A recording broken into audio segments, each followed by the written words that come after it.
And that's what the part that people don't understand. But the genetics is what really helps you.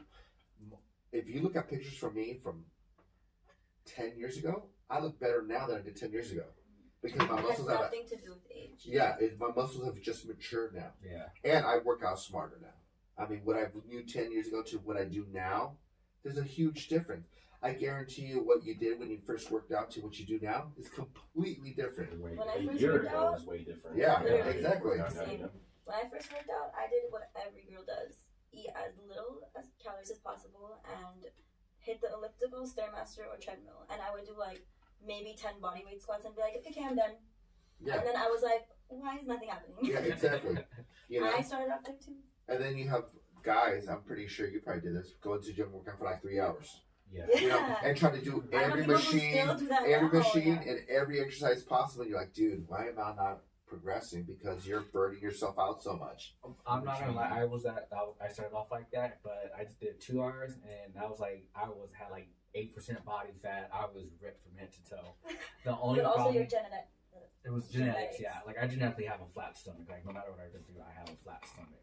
But when that 2 hours, that shit was so not sustainable. Like I had so many injuries, but I was ripped for 2 hours. Yeah, exactly. But I think that was genetics. My genetics allow me to go for 2 hours and to build that. Absolutely. And here's a thing that people don't understand. Showtime, when people are on stage and look the best, is when they're the most miserable. Oh, for sure. Yes. People don't understand that. People, when you're... Then I was first place, and then I was like... yeah, but when you're getting ready for your show, you feel like shit. You can't eat. Dude, the last day, me and Dana were sitting on the couch. We were on our second gallon. My stomach was so full of water, like it was miserable. Yeah. I was eating 800 calories. Yeah, 800. I mean, you look fabulous on stage, but you are the most miserable person in the world. Oh, yeah. What are you talking about? I thought it was awesome. You're like dehydrated for like the next 2 months. Oh, like not drinking water. It was pretty miserable. It is miserable. And trying to work out in that state was horrible. My coach was like, "You have to work out." I was just like, "All I've been eating is tilapia and asparagus." There was 3 times where I literally like cried in the gym.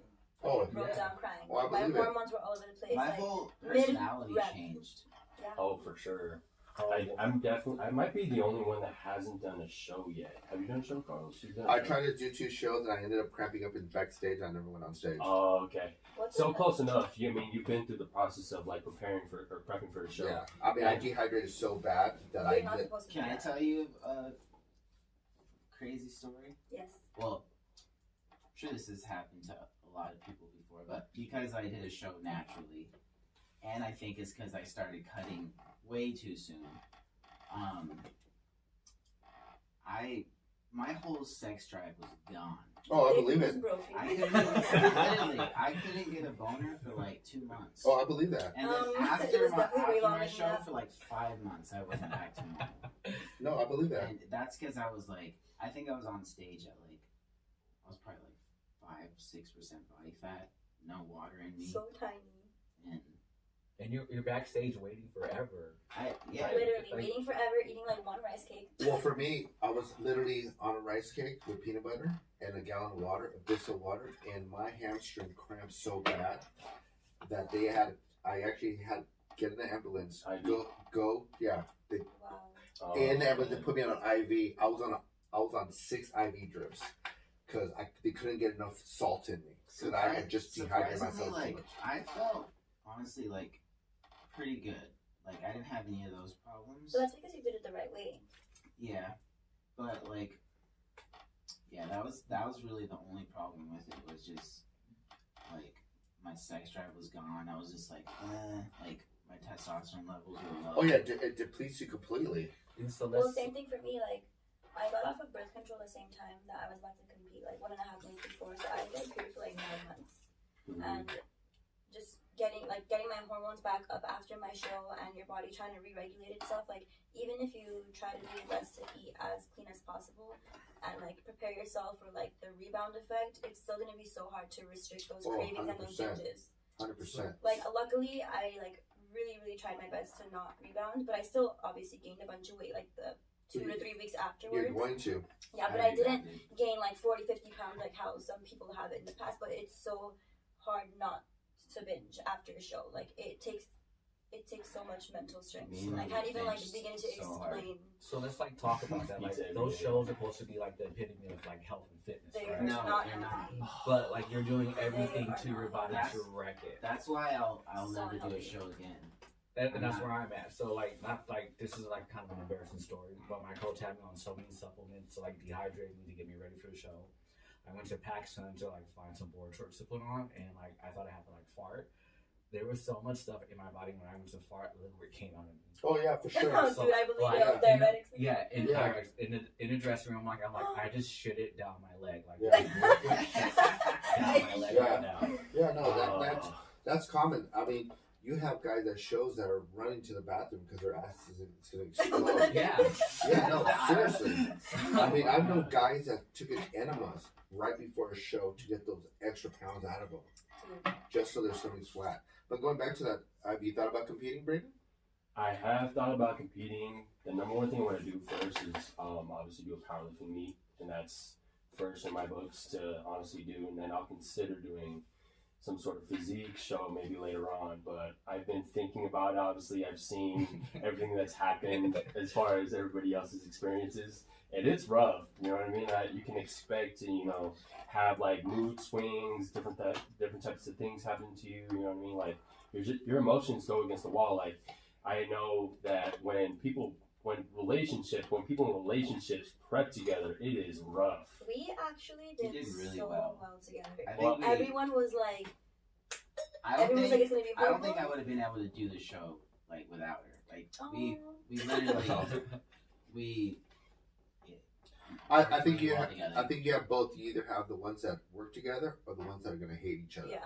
I've mostly heard from. But if we travel well together and we can compete together, then Because we would get like irritated at times, like when we're cutting and we can't eat shit. Like it would be hard, but I think we just both knew how to like take care of each other when we were like. On the downside. If I knew she was like pissed off, like I would just do whatever, like so she felt better, and the same for me. Seems But- like your dick better work tonight. That's the only way I can do it, man. No, that was pissing her off a little bit. Bitch, that motherfucker better get that motherfucker hard. Slap that motherfucker. I got two things that are irritating me right now. Motherfucker, you better get that shit ready. You better get ready. Pop this. Fucking Pornhub, motherfucker. It didn't work either. But yeah, and that's the misconception that people don't talk about in the industry is that you're gonna do the drugs, you're gonna take it to that next level. I know people. Honestly, I am gonna be honest right now. If I were to like continue to compete, I would want to do it to win and become a pro. So I obviously would take drugs. Like drugs. Why wouldn't you? Exactly. I'm Yeah. gonna fucking win. That's why like And no, I'm not gonna lie about it. You know what I mean? that's why I'm not gonna That is compete something I hate. because I don't want to go there. I mean, listen. I don't either, I'm which more is why into I'm so back and fitness. forth. I'm more into fitness for the health benefits of it. That's what I got into it in the beginning. I don't want to fuck up my body. And I mean, listen. You can go each. I told you this when you first came to the gym. I said, you got to go in with the attitude that you're gonna win. I said, you got to go in that you're going to go win, and you got to do whatever it takes. I've known people that have done coke to burn weight. Yeah, because they're not hungry. That's insane. For my first show, it was a local show. Like, it was a really good first competition to compete in. Like, I think there was 15 girls in my class, so it was pretty like packed. It wasn't like there was like 2 other people in my class, and I placed really well, and I loved the experience of it. But again, I know if I want to compete again, I would want to go pro and do it right. And even though it was like a really hard experience, like it was one of the best experiences of my life, and I love it. Like I'm not gonna lie, I think about competing all the time, but I also take a lot of pride in health and being healthy in general. So that's why it's so hard for me to want to compete again, because I know that once I do it, I'm gonna go all in, and it's not gonna be healthy. Yeah, And I mean, that's a choice that I'm gonna yeah, make. like I go back to like I said before, you see the people on stage that look great, but they're miserable. I mean, that's just the truth. Yeah, I know. Oh no. Going back to We like did our first breakup. Yeah. We didn't make it. The challenge of it was rewarding though. Yeah, it's like That so was rewarding amazing. that you want to do it again. Well, I think it's really amazing is how you see your body just changing. Yeah, just Like, knowing overnight. just knowing that you did Literally that, overnight. Overnight, Literally yeah, your overnight. body changes but overnight. then a day or two later, you're like 15, 20 pounds. Yeah. bloated out of your mind. But Shut the up, thing don't about mix this, in you're your working face. so hard. Everyone's prep is different. Some people prep for 12 weeks, 8 weeks, like 6 months, whatever. But you prep so hard for like 2 minutes on stage. Yeah, and there's so much that goes Crazy. into it. You gotta practice posing. You gotta just be on point. Your life is gonna change. Your life is gonna revolve around it. But I feel like that's But how isn't that fitness fitness? should be. Period. Yeah, there I we feel go. like some people don't realize that. Like some people want to be in shape, they want to work out, they want to go and do all this stuff, but they're not really willing to put in the work. Yeah, I love when clients were like, so 1 to 2 days, that's good enough. I was like, what? Seriously, 1 to 2 Like days? people don't realize that like if you really want to make changes, like you have to change. It's a lifestyle change. It's 24/7 For sure. every Yeah. day. So- your diet's gonna change So- everything. So now talking about this, do you think that we should ask our clients now when they come in, are you willing to do the sacrifice? Yes. No, that's part of it for sure. That should be the number one question. Are you ready to sacrifice yourself? Like, But like 90% of people are gonna say yes because like no, you really like, because we've all been there where we woke up and was like, I'm gonna hit the gym, and then you get to the gym, you're like, I don't feel like fucking doing this. And at that point, motivation's a little Instagram quote is not gonna help you out. You just have to get there, get a sweat in, You have to and want do it. it. yeah. I There's mean, for times me- where I went in to the gym very motivated and I had the shittiest workout. Yep. And there's times where I went in like fuck this and I left and I was like I fucking love this shit. I'm gonna I- do it every yeah, day for the rest of my goddamn life. Most of the time when I've gone in dragging ass, like fuck, I don't even want to be here, is I've had the best You're workout. glad you Yeah. were for sure. And then I've been in there like, fuck yeah, fuck, I want to hit this shit, fucking worst workout of my Yeah. life. Can't Like, even hit fuck 3 points this. today, bro. Fuck. And the warm up feels hard. Fuck. Yeah. You know? So I think that's just what we all go through. I mean, you have your ups and your downs, you know? Some days you're good, some days you're bad, you know?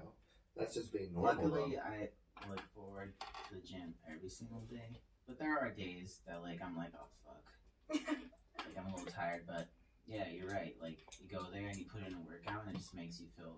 Oh, absolutely. It changes your whole mindset. I wanna ask Carlos a quick question. Like, working out in your own gym, does it seem to like get repetitive over time? You know what I mean? Like, some of us have our own spaces where we tend to train week after week.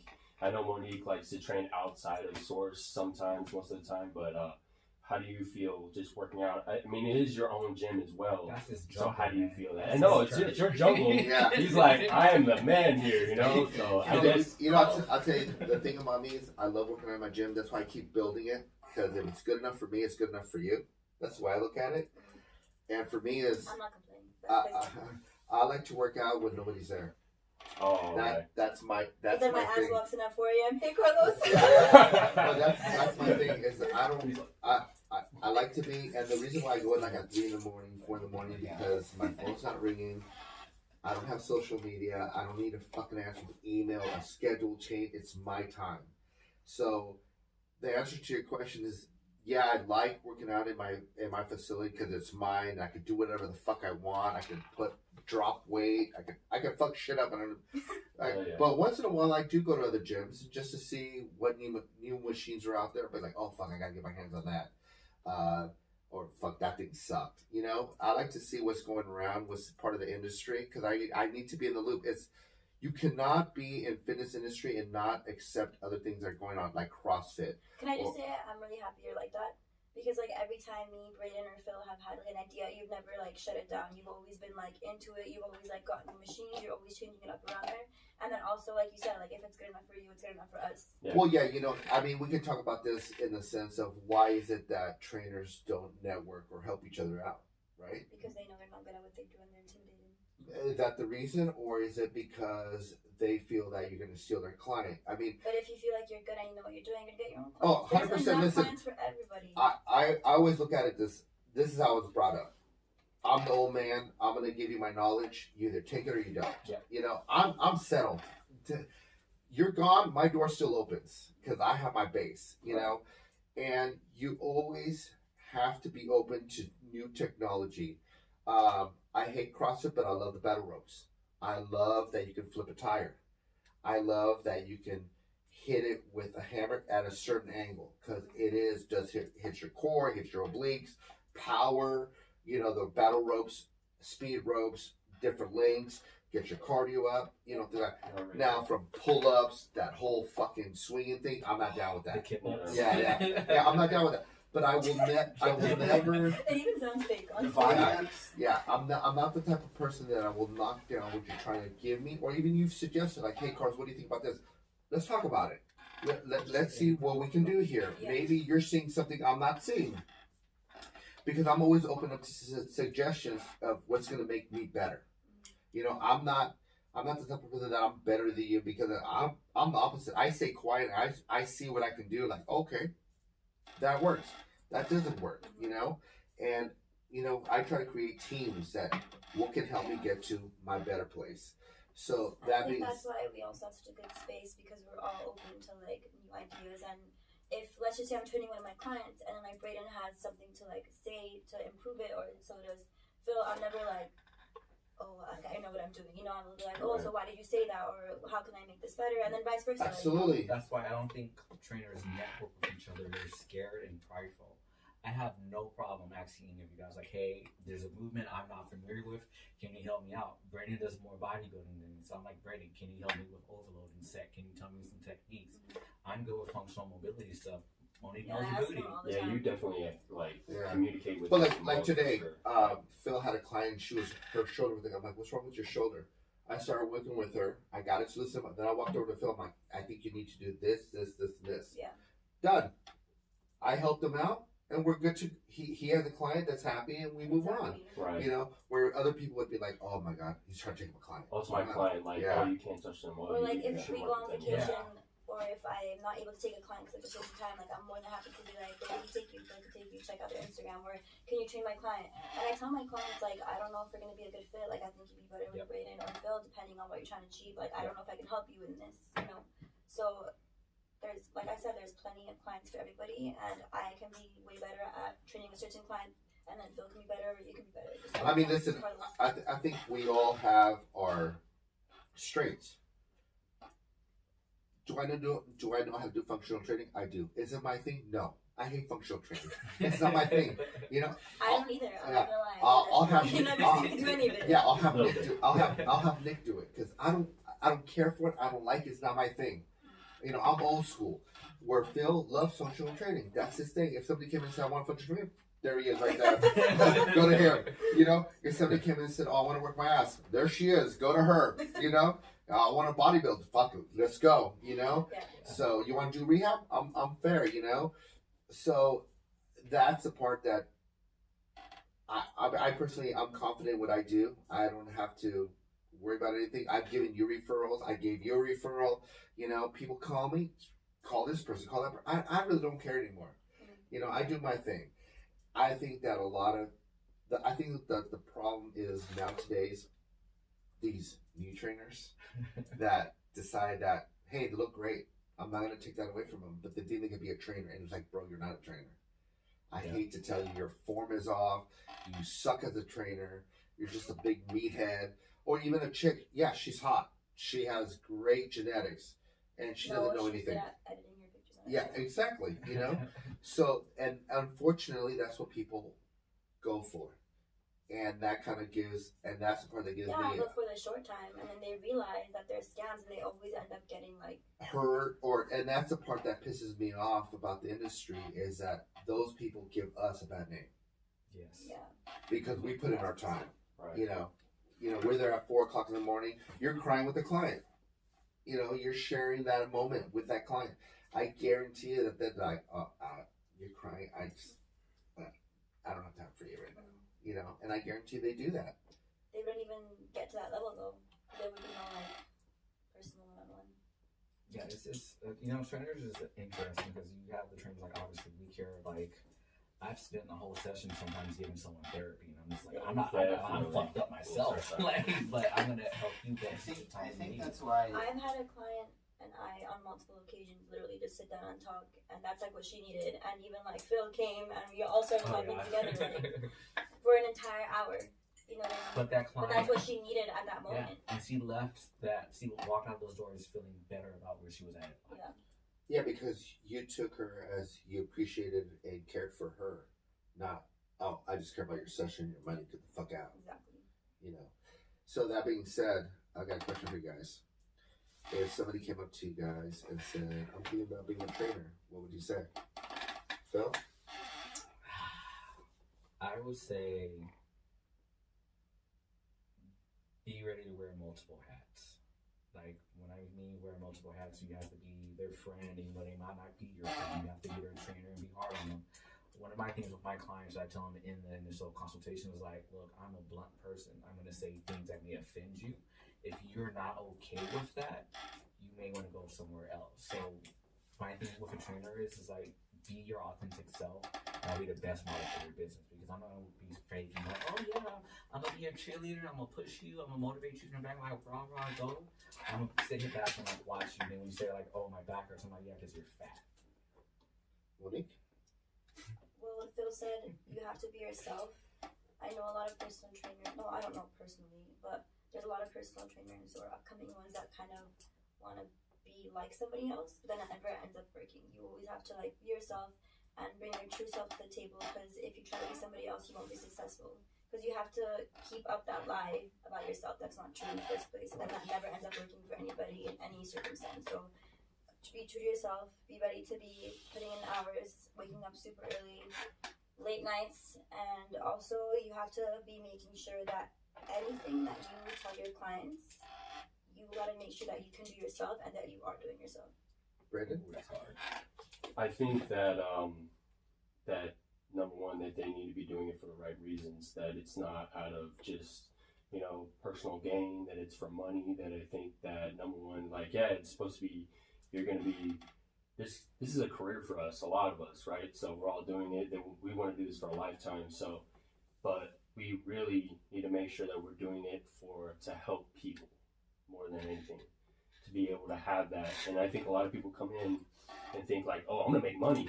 Okay, cool, you're going to make money, but are you really, you can only sustain that for so long, right? You can do that, you can try to sell yourself, but are you really there for the right reasons? And that's what's going to keep you in this career for a long time, you know? Otherwise, it's just going to be a 1 or 2 year thing. You're like, well, I got burnt out. I didn't really find any meaning in it, right? So I think that's what's important. I talked to some new trainers because I also do yoga instructing, so I train new yoga teachers in anatomy. You know, like, oh, I'm gonna train this type of client. I'm gonna get an athlete. I'm gonna do this X, Y, and Z. It's like, bro, that's not how it works. Yeah, like, you don't get to pick and choose. Like, I remember when I first started training, I was like, I would want to compete. Like, I would love to like train fitness competitors. No one wants to fucking compete. Yeah. It's the worst shit ever. So like, I don't have any athletes or fitness competitors. But now, after training general population clients, like that's generally what I love to do. You know? And I've learned to love it. It's my thing. I love it. My opinion to tell people if they want to be a trainer, be like, first of all, if you're in school, it's a great job to have, because you can work in the morning, have the rest of the day to go to school, and you can train a couple people in the afternoon, evening. Mm-hmm. But bottom line, it's shitty. You gotta be up at the crack of dawn, and you gotta be at work late. You do not set your schedule, your client sets your schedule. So if you have a client that wants 2 o'clock, you're there at 2 o'clock. If you want a client that wants 4 in the morning, you're there at 4 in the morning. If you're going to succeed as a personal trainer, you got to work the fucked up hours. Yeah. It's just the way it is. True. Yeah. If you think you're going to work 4 or 5 hours, unless if you have some great fucking career or people are coming to you for some specific reason that you can make the big money and only work 4 hours, have at it. But most of them, you got to put in the time. You got to work Saturdays, Sundays. You got to answer your phone, your emails, your text messages. It is hard work. You got to adapt to like the time, whatever they need as far as workout wise. Absolutely. Body types. Yeah, there's a lot. I mean, I've had times that I had a client, I had a routine. Okay, this is a routine we're gonna do. It comes in, fucked up. Yep. I gotta change the routine right now. Mm-hmm. Yeah. Give me 2 minutes. Like I just gotta think here. Yeah. Yeah, right. I mean, Yeah. you know, it's the same thing like somebody coming. Oh my god, I feel like shit. I'm sick. Go the fuck home. Go home. Yeah. Right. That happened to me yesterday for sure. Yeah. I think I have a fever. You need to leave. Yeah. Please don't get me sick. Yeah. You had a fever 6 hours ago. It didn't change. Get the fuck out of here. You know. And that's what people don't realize. Like when you bring a cold into a gym, you've already infected that entire gym. Oh, that for day. sure. And once it's in the gym, it's going to keep spreading for at least 3 or 4 weeks. And I guess another thing I'm going to say as for a personal trainer is be ready to understand you're going to have multiple relationships. Like when I mean relationships, like girlfriends, boyfriends, and that kind of bleeds into your main relationship because you spend so much time talking to people, taking on their shit. By the time you get home, like I get home sometimes and my college girl like, shh, silence. Like, I don't want to go over my day with you. I'll tell you a story. I used to live like 10 minutes away from my first gym, and I would literally sit in the office for like 20 minutes. After I closed, I would just sit there. Literally. And I knew once I got home, my wife, girlfriend at the time, wanted to just talk. I've been doing this all day long. Yeah. Just talking to people. So I would just sit in my office. Just to decompress. Yeah, I would just sit there. So once we moved to Santa Clarita, it was great because I had 20 minutes to like just Oh, cruise. that's smart. You know, and I would go the long way. I would take the old road, and if I was stuck in traffic, I'm chilling. You know, because by the time I got home, I could actually interact. But if you walk in the door and you're like, blah, blah, blah, fuck, leave me the fuck alone. You know, so sometimes I would just chill. Yeah. You know, you have to because unfortunately, sometimes your significant other doesn't understand what you go through. You know, you can have a great day, you're having a great time with your client. Your next client just is fucking your day up. Yep. You're in a bad mood. It's just what happens. And unfortunately, that trouble over to your next client comes in a good mood, you're like, fucking, wow. And like, what the fuck did I do? Right? I mean, I always say you're Dr. Jekyll, Mr. Hyde. You gotta go happy, sad, you know? Yeah. And that's what trainers don't understand, that you have to decompress. Yeah, you have to let go. Like, and that's something that with clients will understand is like, yes, I'm here for you, but a lot of clients walk in, you're like, how's your day? And they just like fucking unload. And Yeah. And you don't even ask how I'm doing. You're just like, okay, that was a great session. Like, thanks. You just dumped all your problems on me. Well, let me tell you something. People don't care. And people in general, just in general, don't care about you. They care about themselves. They take advantage when they come in, and they just unload on you because they figure I'm paying you, so you're gonna listen to me. They don't care about you. Very few do. I'll give you an example. I have a client telling me how she cares about my schedule. It's not, but can you do 6 in the morning on Saturday? Yeah, I guess. But she says she cares about me, right? Oh, you need your sleep. But can you do 6 in the morning or 5 o'clock in the morning on Sunday? And I know you get off at like 9:30 at night. Right. You just said you care about me, but because it's all what works for her. And I've gotten to the point that, you know, sometimes I say yes, sometimes I say no. It's just the way it is. But people don't care about you in general. It's just the way people are. When they're paying you, they feel like they can get away with stuff. Absolutely. I had a client that told Nick the other day, he's like, look, I pay, and I could bitch about whatever I want. That's so fucked up. And that's why I feel a lot of times when clients come in for you guys and they just half-ass it and not give a shit, it's because, I paid you, it's my money. No, absolutely. But I feel like I wish you They're would have. lost. I wish that motherfucker would have It's told me their that. loss, but Because I would have said, motherfucker, you didn't even pay for that. Your wife paid for it. So fuck you. Oh That's what I would have said to She him. said you're Yeah. And everybody knows me. I don't fucking wait. I tell you what's on my mind. I'll take a fuck off. Yeah. I remember I had a client one time, and I was working for another client, and like he snapped his fingers at me, and he was like, "I'm doing a drop set. Can you change my pin?" And I'm like, "What, motherfucker? Are you serious?" Oh my God. Yeah. I was like, "That's what I pay you for." And I was like, "No, you paid me to train your fat ass to get up and change your own pin. Yeah. Like, how dare you like to come change the pin while I'm helping someone I'd have else?" been like, you can go. Bye. I mean, Real I quick. can understand, like, yo, Phil, what do I need to go to? Yeah. Right?